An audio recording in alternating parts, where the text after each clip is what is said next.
한국교총은 올해 문제행동 학생의 생활지도권이 무력화되고 교실이 붕괴되고 교권 추락 현상이 심화되어 지난 5년간 교권 침해 11,148건, 교사를 상해 폭행한 건은 888건, 매달 15건 이상이 발생한다는 통계를 내놓았습니다.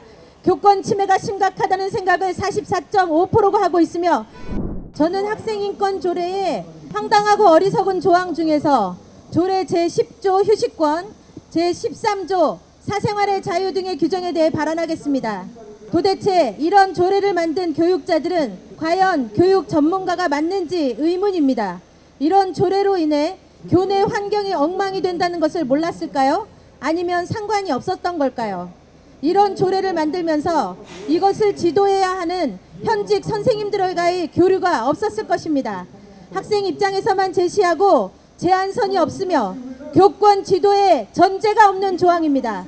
정말 어이가 없는 것이죠.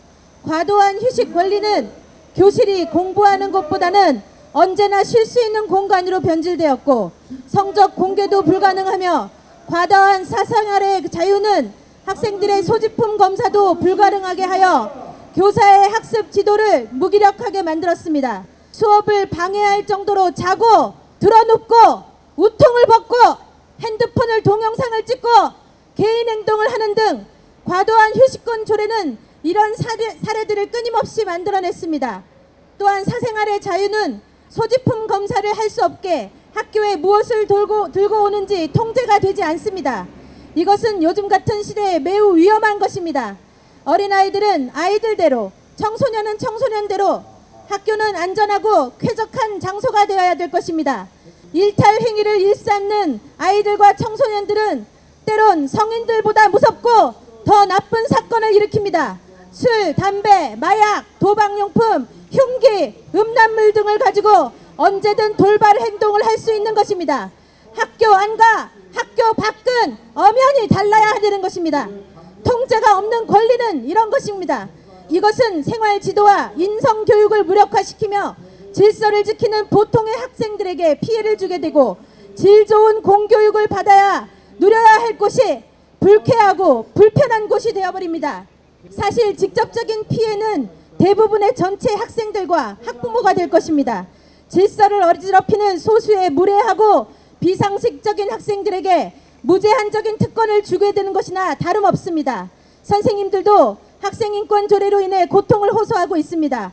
한국교총은 올해 문제행동 학생의 생활지도권이 무력화되고 교실이 붕괴되고 교권 추락 현상이 심화되어 지난 5년간 교권 침해 11,148건, 교사를 상해 폭행한 건은 888건, 매달 15건 이상이 발생한다는 통계를 내놓았습니다.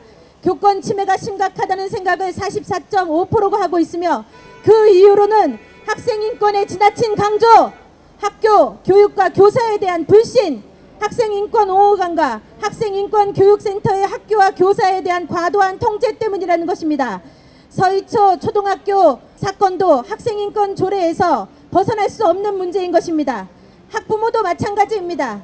가정에서 바른 훈육을 하려 해도 부모의 말을 듣지 않습니다.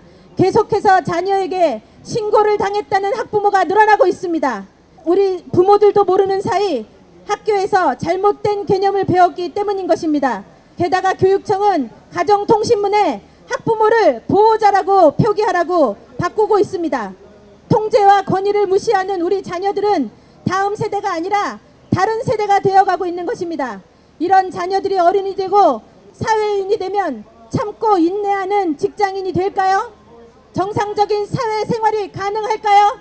학생인권 조례로 인해 학생들은 과도하고 이기적인 인권을 당연시하고 결국 교사의 지도와 교육이 무너지면서 교권 붕괴를 초래했습니다. 그것은 기초학력 저하로 이어졌습니다.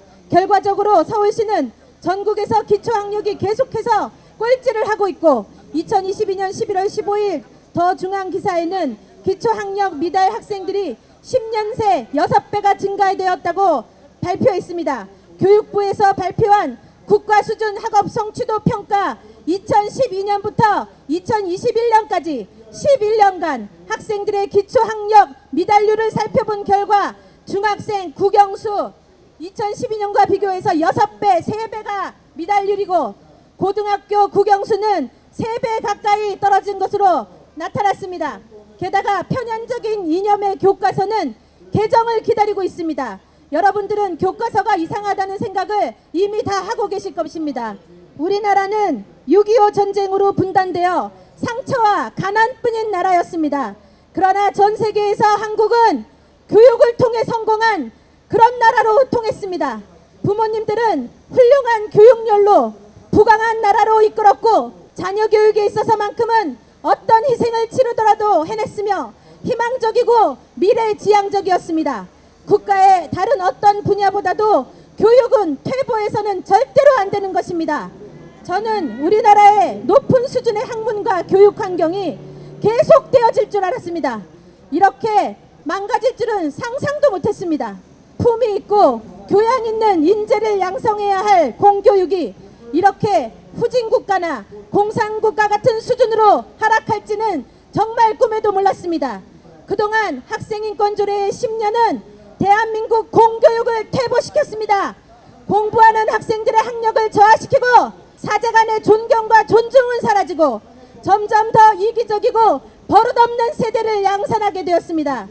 가능한 가장 빠르게 학생인권조례를 폐지하고 100년을 내다보는 교육을 위해서 교사와 학생을 위한 수준 높은 조례가 탄탄하게 만들어지기를 기대하고 기대합니다. 감사합니다.